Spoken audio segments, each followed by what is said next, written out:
Dear students and dear friends, बहुत बहुत स्वागत है अपने चैनल पॉलिटिकल साइंस एसपीएम में। मैं विकास। प्यारे साथियों, आज हम लोग बीपीएससी टीआरई 3 के लिए जो पीजीटी पॉलिटिकल साइंस है उसके लिए एक बेहद महत्वपूर्ण प्रैक्टिस सेट को सॉल्व करने वाले हैं, जिसमें लगभग 70 एमसीक्यूज होंगे और ये इस सीरीज का 13 नंबर का प्रैक्टिस सेट है।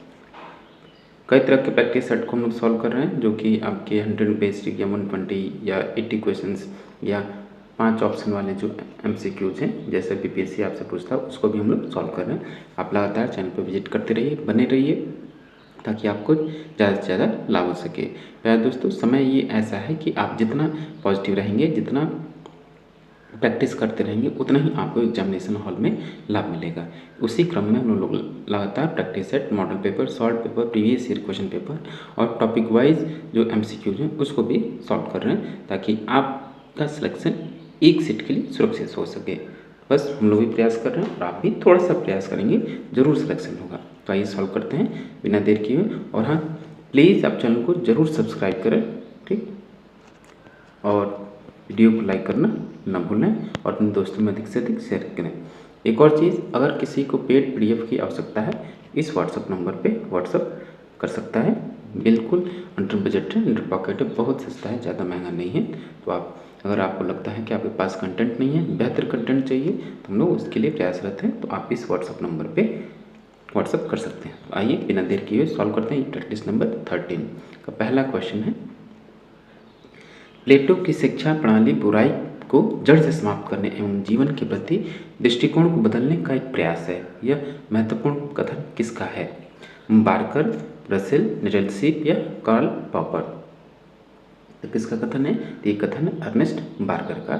ऑप्शन ए राइट आंसर होगा। देखिए, प्लेटो की जो शिक्षा व्यवस्था बेहद महत्वपूर्ण और उससे इतना ज़्यादा रूसो प्रभावित हुआ कि उसी पर आधारित एक नई शिक्षा व्यवस्था और उसी पर आधारित एक नई पुस्तक उसने इमाइल लिखा। ठीक, ये रूसो की शिक्षा प्रणाली से प्रभावित होकर रूसो ने इमाइल की रचना की। ये भी प्रश्न आपसे पूछा जाता है। क्वेश्चन नंबर 2 देखिए, राज्य को नैतिकता अनैतिकता से कुछ लेना देना नहीं है। यह विचार निम्नलिखित में से किससे संबंधित हो सकता है? मैकियावलीवाद, गांधीवाद, उदारवाद या इनमें से कोई नहीं? तो राज्य को सबसे पहले नैतिकता, धर्म और नैतिकता से पृथक करने वाला कौन हुआ? मैकियावली हुआ। इस वजह से उसको आधुनिक राजनीति विज्ञान का जनक कहते हैं। तो कहता है कि राज्य को नैतिकता और अनैतिकता से कुछ लेना देना नहीं है, जो भी उसको अच्छा लगे उसी अपना जो उद्देश्य पूरा करना चाहिए। उसे ये नहीं देखना चाहिए कि क्या अनैतिक है क्या नैतिक है। तो ये संबंधित आपका मैकियावलीवाद से। तो ऑप्शन ए राइट आंसर होगा। क्वेश्चन नंबर 33 है कि रूसो अपने सोशल कॉन्ट्रैक्ट में, यानी रूसो की पुस्तक है सोशल कॉन्ट्रैक्ट, जो कि 1761 में प्रकाशित है और इसमें उसने अपना सामाजिक समझौता सिद्धांत प्रतिपादित किया। तो सोशल कॉन्ट्रैक्ट में रूसो क्या कहता है कि सत्ता को वैधानिकता प्रदान करने की प्रक्रिया पर अपना मत प्रकट करता है, या मनुष्य की स्वतंत्रता के संबंध में अपना मत प्रकट करता है, वह सत्ता के संबंध में अपना मत प्रकट करता है। तो रूसो अपने सोशल कॉन्ट्रैक्ट में जो पुस्तक है उसमें सत्ता को वैधानिकता प्रदान करने पर अपना मत प्रकट करता है। तो ऑप्शन ए राइट आंसर होगा। क्वेश्चन नंबर 14 देखिए, 158 संविधानों का तुलनात्मक अध्ययन कर राजनीतिक शास्त्र में वैज्ञानिक विधि का प्रयोग किसने किया था? महात्मा गांधी, लोहिया, डॉक्टर अम्बेडकर या इनमें से कोई नहीं? बेहद महत्वपूर्ण है, आप इसका आंसर बताइए। तो 158 संविधानों का तुलनात्मक अध्ययन करके एक नई वैज्ञानिक पद्धति का विकसित या विकास करने का श्रेय आपको किसको है? अरस्तु को है। ठीक, जो कि ऑप्शन में नहीं है, इसलिए ऑप्शन डी होगा, कोई नहीं। और इसी आधार पर तुलनात्मक राजनीति का विकास भी हुआ, जन्म हुआ। इस वजह से तुलनात्मक राजनीति और राजनीति विज्ञान का जो जनक है अरस्तु है।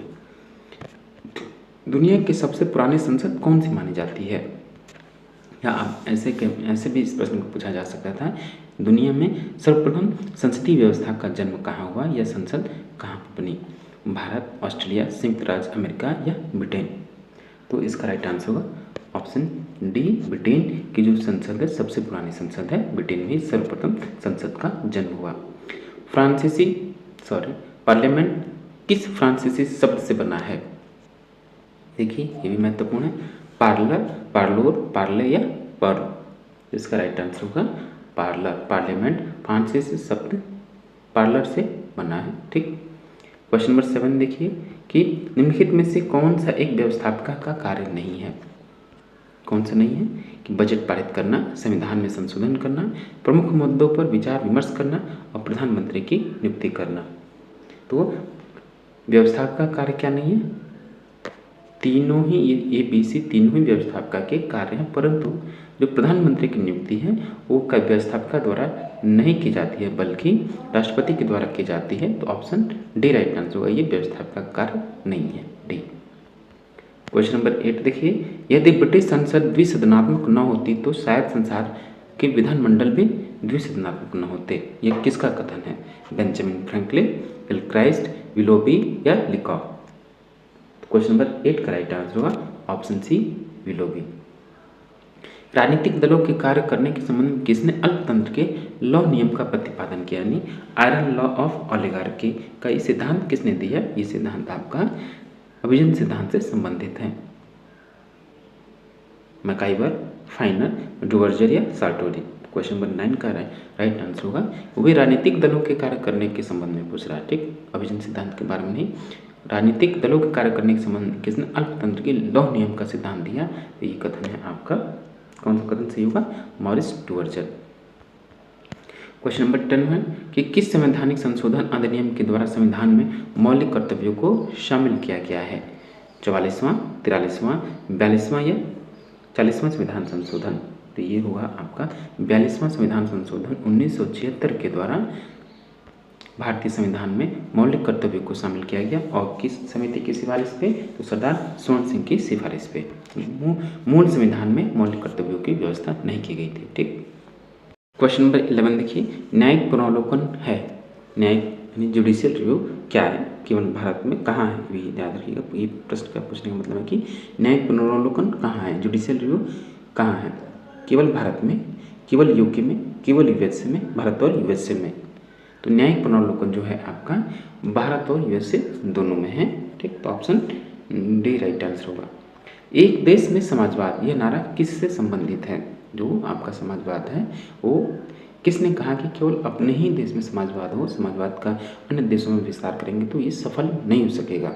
लेनिन, स्टालिन, माओ या टिटो? तो ये कथन है आपका स्टालिन का। उनका कहना था कि एक ही देश में समाजवाद होना चाहिए, वो भी रूस में। रूस से बाहर जाएंगे तो ये बिखर जाएगा, इसका विकास नहीं पाएगा, बल्कि मार्क्स और लेनिन बाकी अदर जो मार्क्सवादी विचारक थे उनका कहना था कि पूरे विश्व में समाजवाद होना चाहिए, बल्कि केवल स्टालिन का कहना था कि एक देश में समाजवाद। तो ऑप्शन बी राइट आंसर होगा। क्वेश्चन नंबर 13 देखिए, किसने टिप्पणी की कि व्यक्तिवाद राज्य नियंत्रण की बुराइयों को अतिरंजित करता है? लास्की, गिलक्राइस्ट, हर्बर्ट स्पेंसर या मैकाइवर? तो क्वेश्चन नंबर 13 का राइट आंसर होगा ऑप्शन सी, हर्बर्ट स्पेंसर। राज्य संपत्ति को उत्पन्न नहीं करता बल्कि स्वयं उसका निर्माण संपत्ति की रक्षा करने के लिए हुआ है, यह कथन किसका है? क्वेश्चन नंबर 14 है कि राज्य संपत्ति का निर्माण नहीं करते अपितु स्वयं संपत्ति की रक्षा करने के लिए राज्य का निर्माण हुआ है। यह इंपॉर्टेंट कोट है, किसका है? लॉक, ग्रीन, मार्क्स या थॉमस हॉब्स?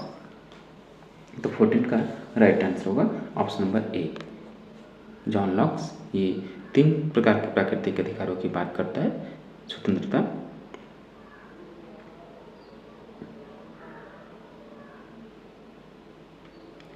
जॉन लॉक का कहना था कि राज्य का जो उसका संपत्ति के अधिकार जो 3 हैं, जीवन, स्वतंत्रता और संपत्ति, और जीवन और स्वतंत्रता के अधिकार को संपत्ति में ही निहित मानता है, इसलिए उसके द्वारा जो संपत्ति का सिद्धांत है बेहद महत्वपूर्ण है। इसलिए कहता है कि राज्य का निर्माण किसी अन्य चीज़ के लिए नहीं हुआ बल्कि संपत्ति की रक्षा करने के लिए हुआ है। क्वेश्चन 15, कल्याणकारी राज्य लैंगिक दृष्टि से विभाजनकारी तथा पुरुष सत्तात्मक प्रकृति का है, यह कथन किसका है? Carole Pateman, Hare, L T. Hobhouse या हैरिंगटन? तो क्वेश्चन नंबर 15 का राइट आंसर होगा, जो कथन है आपका एल.टी. हॉबहाउस का है। क्वेश्चन नंबर 16 देखिए कि ये किसकी अवधारणा की मुसोलिनी कार्य रूप में मैकियावेली का प्रिंस है? ये भी बेहद महत्वपूर्ण कोट है। बार्कर, लास्की, ऑक्सफोर्ड या जो CEM जो? तो 16 का राइट आंसर होगा ऑप्शन ए। ये कथन है आपका बार्कर का कि मुसोलिनी कार्य रूप में मैकियावेली का प्रिंस है। मैकियावेली की जो पुस्तक है प्रिंस। ठीक। क्वेश्चन नंबर 17 कि जो लोग स्वतंत्र होने से इनकार करेंगे उन्हें स्वतंत्र होने के लिए बाध्य किया जाएगा। यह फेमस कोट है, बेहद महत्वपूर्ण है और बेहद आसान सा प्रश्न है। ये बार बार एग्जाम में आपसे पूछा जाता है कि जो लोग स्वतंत्र होने से मना करेंगे या स्वतंत्र होने के लिए तैयार नहीं, उनको जबरदस्ती स्वतंत्र होने किया जाएगा या स्वतंत्र होने के लिए बाध्य किया जाएगा। ये फेमस कोट किसका है? हीगल, रूसो, हिटलर या मुसोलिनी? तो ये कथन है आपका जीन जैक रूसो का और इसकी फेमस पुस्तक है कौन सी? The social contract. Question number 18 देखिए कि लोमड़ी और शेर की राजनीति का विचार प्रतिपादित किसने किया है? मिल, हॉब्स, मैकियावेली या हीगल ने? तो 18 का राइट आंसर होगा ऑप्शन सी मैकियावेली। 19 देखिए निम्नलिखित राज्यों में से कौन सा राज्य दी पंचायत मतलब extension to the scheduled areas, ठीक, एक्ट में सूचीबद्ध नहीं है। ये पूछ रहा है the extension to the scheduled areas में पंचायती व्यवस्था सूचीबद्ध नहीं है। किस प्रदेश में? आंध्र प्रदेश, गुजरात, छत्तीसगढ़ या उत्तराखंड? कौन सा इसका आंसर होगा? इसका राइट आंसर होगा ऑप्शन नंबर डी। ठीक। अगला प्रश्न देखिए क्वेश्चन नंबर 20 कथन और कारण से संबंधित है। कथन है कि सुशासन एवं डिजिटल शासन परस्पर संबंधित है। ये तो कथन तो आपका सही है। ग्रामीण क्षेत्रों के लोगों की समुचित तकनीक की उपलब्धता की कमी के कारण ए शासन तक पहुंच नहीं है। ये भी कथन सही है, लेकिन ए और बी, ए की व्याख्या सही नहीं है, यानी आर जो है ए की सही व्याख्या नहीं है, तो ऑप्शन बी राइट आंसर होगा। नेक्स्ट क्वेश्चन है क्वेश्चन नंबर 21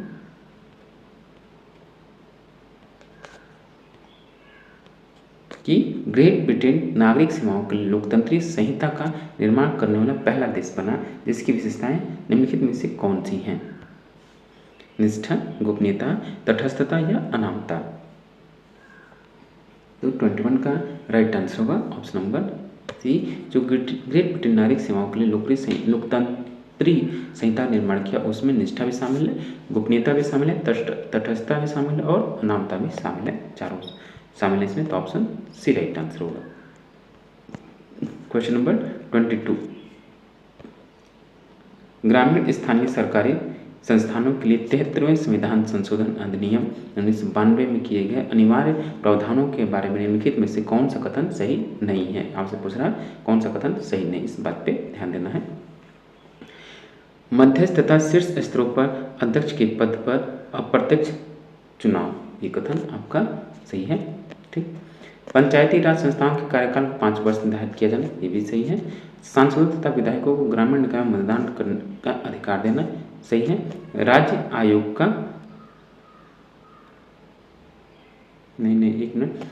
सांसदों तथा विधायकों को ग्रामीण निकाय में मतदान का अधिकार नहीं है। ठीक, ग्रामीण निकाय में नहीं है बल्कि शहरी निकाय में है। ठीक, ये सी आपका सही नहीं हुआ। और राज्य निर्वाचन आयोग का सृजन भी सही है। पहला यानी ए बी डी सही है और सी गलत है, तो ऑप्शन इसका सी राइट आंसर होगा। क्वेश्चन नंबर 23 है निम्नलिखित में से किस प्राचीन सभ्यता में 8500 ईसा पूर्व लेखा व्यवस्था का उदय हुआ? चीन, बेबीलोन, यूनान या मेसोपोटामिया? तो क्वेश्चन 23 का राइट आंसर होगा ऑप्शन डी मेसोपोटामिया। 24 देखिए कि निम्नलिखित में से कौन सा सही रूप से सुमेलित नहीं है? सही सुमेलित नहीं है। प्रोफेसर राजा जे चलैया कर सुधार समिति 1992, ये आपका सही है। कर प्रशासन सुधार आयोग 2014 भी सही है।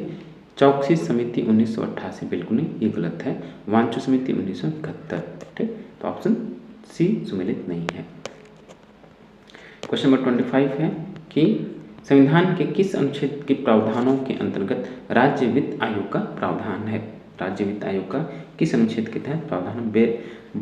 बहुत महत्वपूर्ण क्वेश्चन है ये। राज्य वित्त आयोग का प्रावधान किस अनुच्छेद के तहत है? ये होगा आपका 243 आई, ऑप्शन बी राइट आंसर होगा।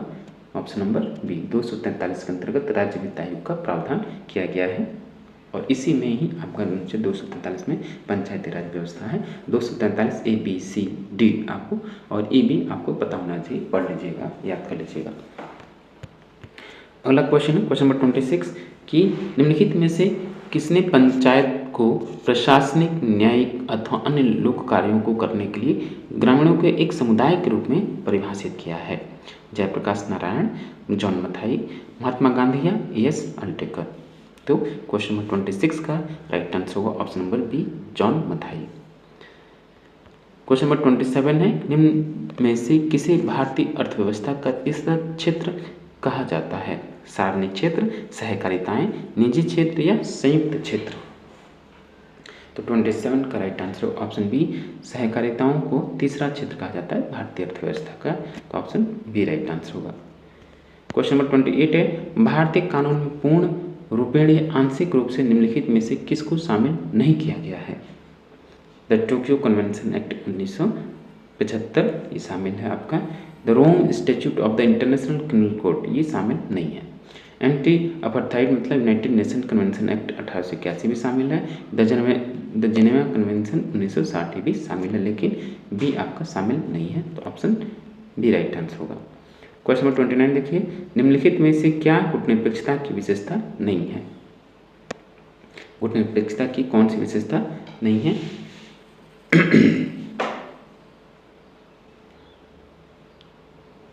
कि निम्नलिखित में से 29 का देखिए कूटनिरपेक्षता राष्ट्रों के समुदाय में बहुलवाद और लोकतांत्रिक समानता का पक्षधर है, ये सही है। कूटनिरपेक्षता की विशेषता है। यह नस्लवाद और भेदभाव की सभी ताकतों का विरोध करता है, ये भी सही है।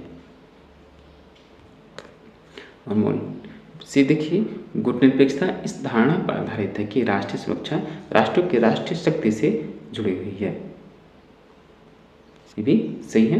कूटनिरपेक्षता इस बात पर विश्वास करता है कि अंतर्राष्ट्रीय शांति राष्ट्रीय आकांक्षाओं को प्राप्त करने और सार्वभौम स्वतंत्रता के उपयोग के लिए एक असंबद्ध पूर्वापेक्षा है, बिल्कुल नहीं। ये उसकी विशेषता कूटनिरपेक्षता की विशेषता नहीं है, जिसको नॉन अलाइनमेंट मूवमेंट कहते हैं। पहला जो बेलग्रेड अधिवेशन हुआ वहीं से इसका पूर्णतः विकास माना जाता है।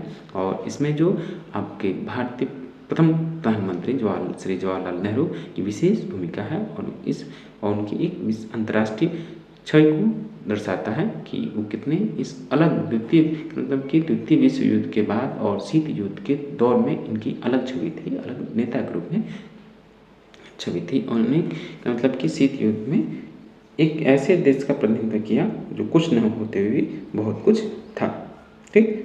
तो जो चलिए क्वेश्चन नंबर 30 देखिए कि निम्नलिखित में से क्या राष्ट्रीय शक्ति के उपयोग की तकनीक नहीं है? राष्ट्रीय शक्ति का उपयोग करने का कौन सा तरीका नहीं है? कूटनीति, आर्थिक शासन कला, सैन्य शक्ति का उपयोग और विश्व संगठन में शामिल होना। ये होगा विश्व संगठन में शामिल होना, ये राष्ट्रीय शक्ति का तकनीक नहीं है, तो ऑप्शन डी राइट आंसर होगा।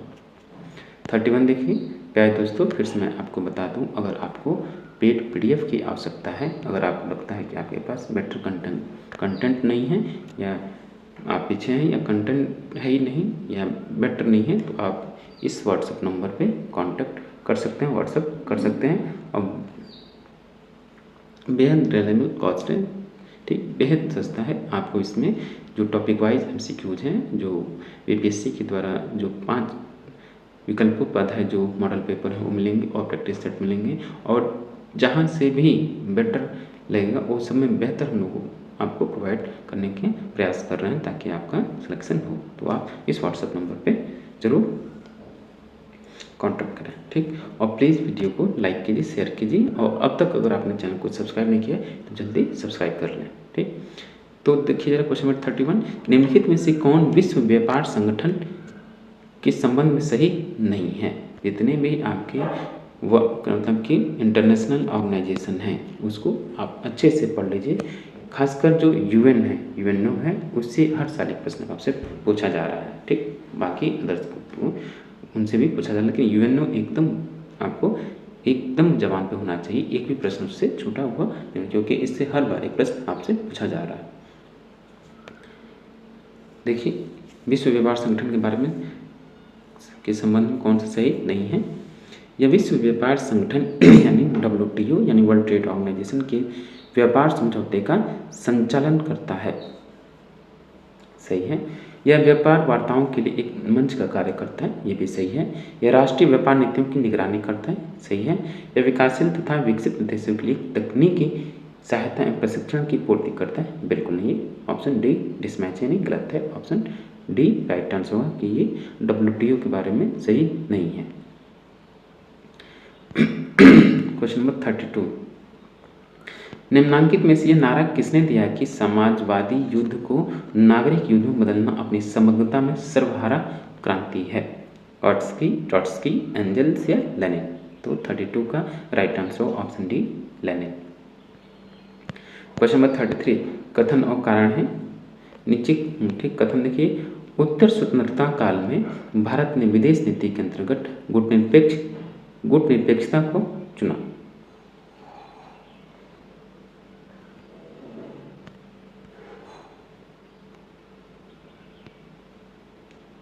यानी देश आज़ाद हुआ तो उसके बाद भारत ने विदेश नीति के तौर पे गुटनिरपेक्ष रहने या अलग रहने का या जो नाम है उसके नॉन अलाइनमेंट मूवमेंट के रूप में ये अपनी विदेश नीति को चुना। कथन सही है।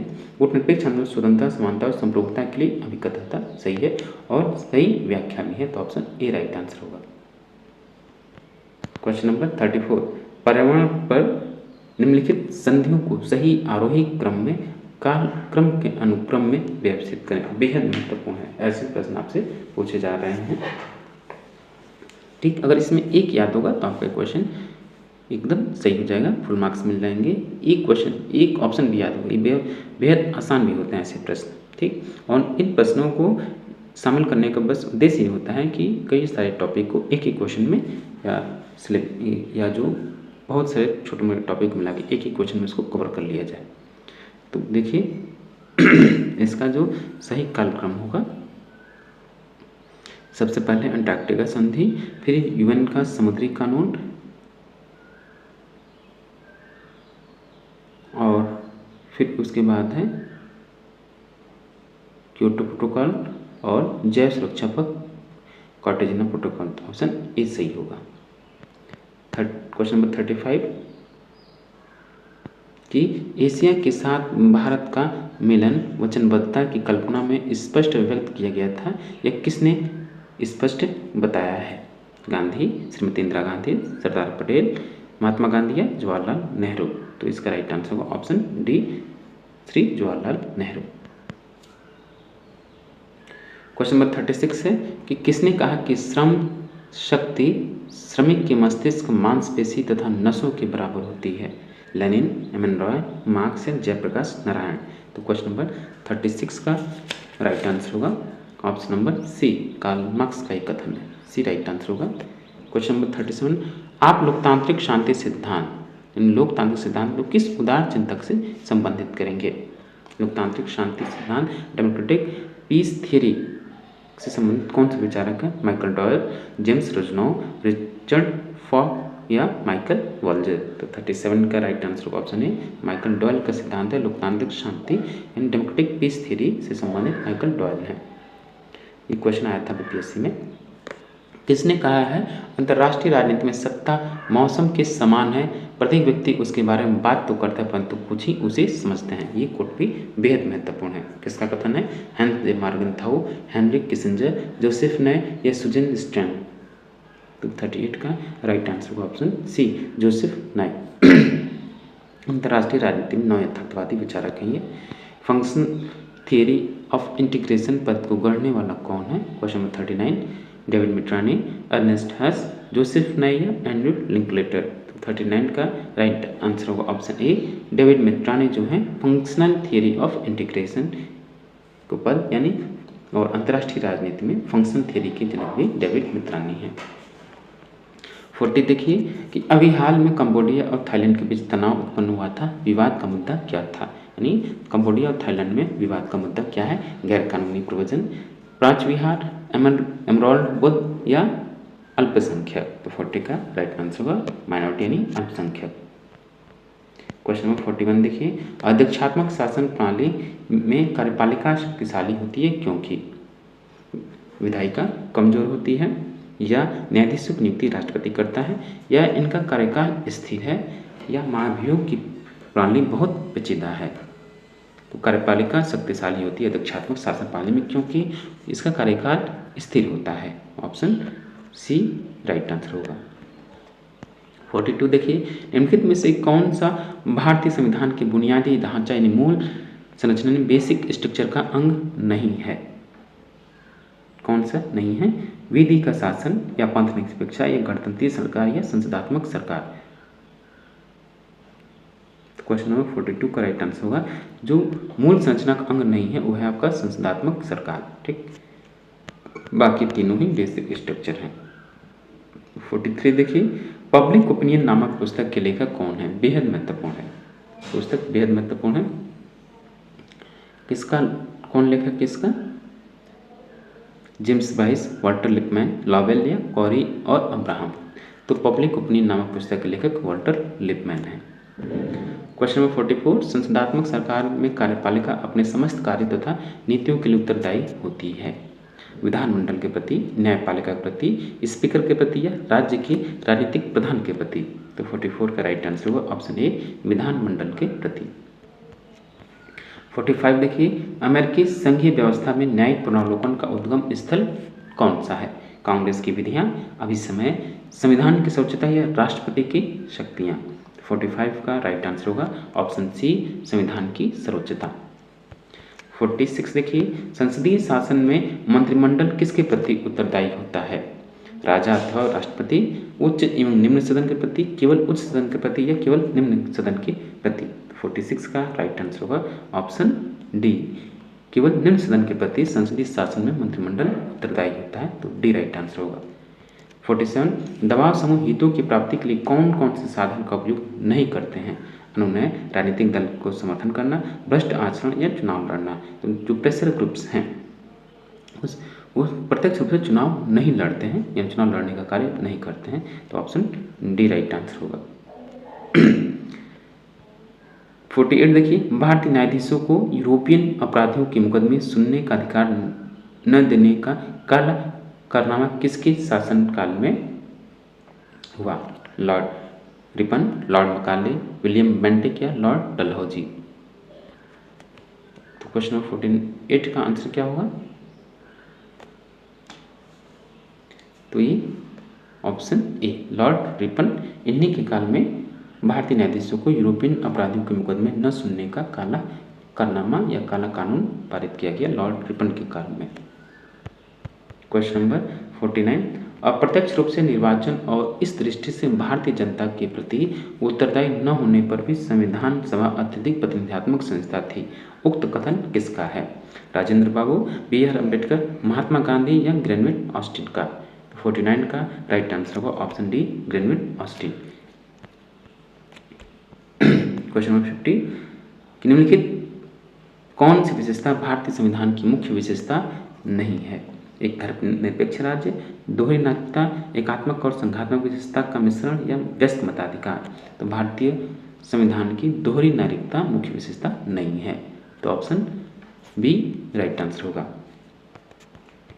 क्वेश्चन नंबर 51 कि कैबिनेट मिशन की अध्यक्षता किसके द्वारा की गई?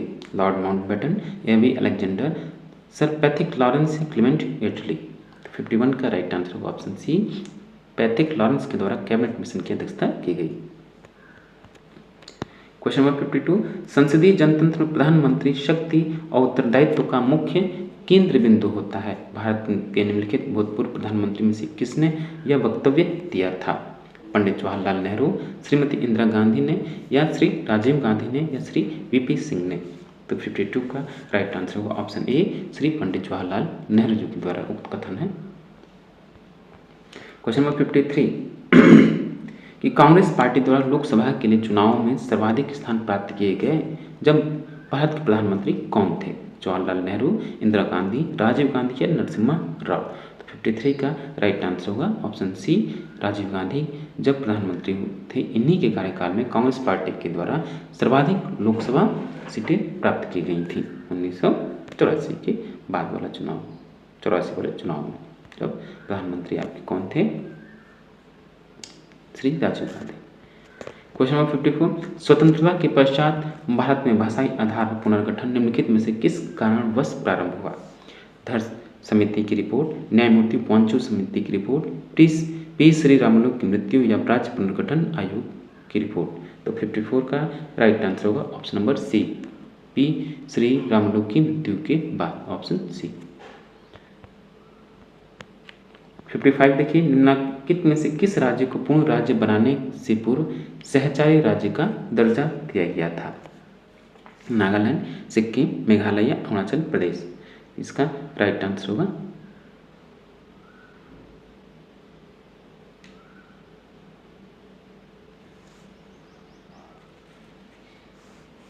Sikkim, option B Sikkim. Question number 56 कि भारत में संविधान की मूल संरचना के सिद्धांत का स्रोत क्या है? भारत का संविधान, न्यायिक व्याख्या, संसदीय कानून या न्यायविदों के मत। तो क्वेश्चन नंबर 56 का सही आंसर होगा ऑप्शन बी, न्यायिक व्याख्या। 57 देखिए कि भारतीय संविधान तदर्थ न्यायाधीशों की नियुक्ति की व्याख्या करता है। कहाँ? सर्वोच्च न्यायालय में, उच्च न्यायालय में, जिला एवं सत्र न्यायालय में या उपरोक्त सभी में। तो भारतीय संविधान में जो आपका तदर्थ न्यायाधीशों की नियुक्ति का जो मामला है वो केवल और केवल सर्वोच्च न्यायालय नहीं, सुप्रीम कोर्ट में अनुच्छेद 127 में है। तो ऑप्शन ए राइट आंसर होगा। 58 देखिए, निम्नलिखित में से किस रीट या आलेख का शाब्दिक अर्थ होता है कि दावा की वैधता की जांच पड़ताल करना? बंद प्रत्यक्षीकरण, अधिकारपेक्षा, उत्प्रेषण या निषेधादेश। तो ऑप्शन कौन सा सही है इसमें? तो option number B right answer होगा, अधिकारपेक्षा। जितने अनुच्छेद 32 और 226 के तहत जो 5 रिट जारी किए जाते हैं सुप्रीम कोर्ट और हाई कोर्ट के द्वारा, उनकी शाब्दिक अर्थ और उनका क्या अर्थ है ये भी आपको पता होना चाहिए। ठीक। क्वेश्चन नंबर 59 देखिए, भारत के संविधान के अनुच्छेद 19 में उल्लिखित स्वतंत्रता अधिकार को भारत के राष्ट्रपति द्वारा निलंबित किया जा सकता है कब? जब भी वह चाहे, अनुच्छेद 360 के अंतर्गत, अनुच्छेद 356 के अंतर्गत या अनुच्छेद 352 के अंतर्गत। यानी जो भारत का राष्ट्रपति है अनुच्छेद 19 किस अनुच्छेद के तहत निलंबित कर सकता है? अनुच्छेद 19 को। तो 59 का राइट आंसर होगा कौन सा?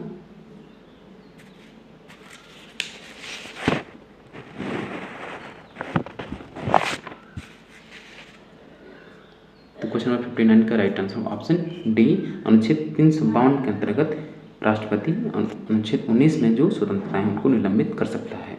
352 के अंतर्गत डी राइट आंसर होगा।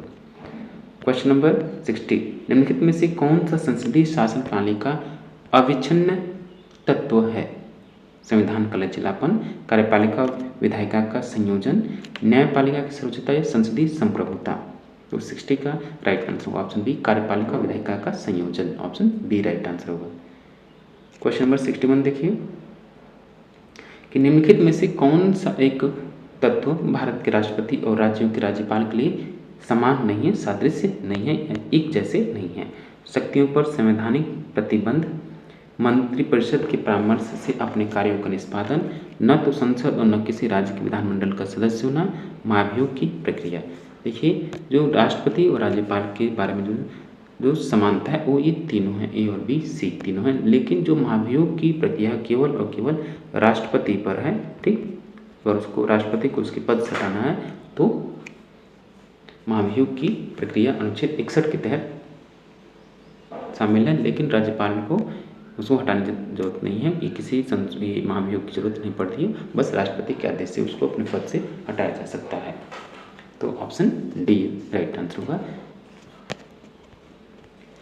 प्यारे दोस्तों, मैं फिर से आपसे रिक्वेस्ट करना चाहूँगा कि प्लीज़ अगर अब तक आपने चैनल को सब्सक्राइब नहीं किया तो प्लीज़ जल्दी से आप सब्सक्राइब कर लीजिए, क्योंकि इस चैनल के माध्यम से हम लोग लगातार जो पीजीटी पॉलिटिकल साइंस है और टीजीटी एसएसटी के लिए लगातार प्रैक्टिस सेट को सॉल्व करें, इंपॉर्टेंट क्वेश्चन को सॉल्व करें और बीपीएससी के जो क्वेश्चन पूछ रहा है उस लेवल के हम लोग एमसीक्यूज लगातार सॉल्व कर रहे हैं। अगर आपको पेड पीडीएफ की आवश्यकता है, ठीक, पेड पीडीएफ की आवश्यकता है तो आप इस व्हाट्सएप नंबर पे व्हाट्सएप कर सकते हैं।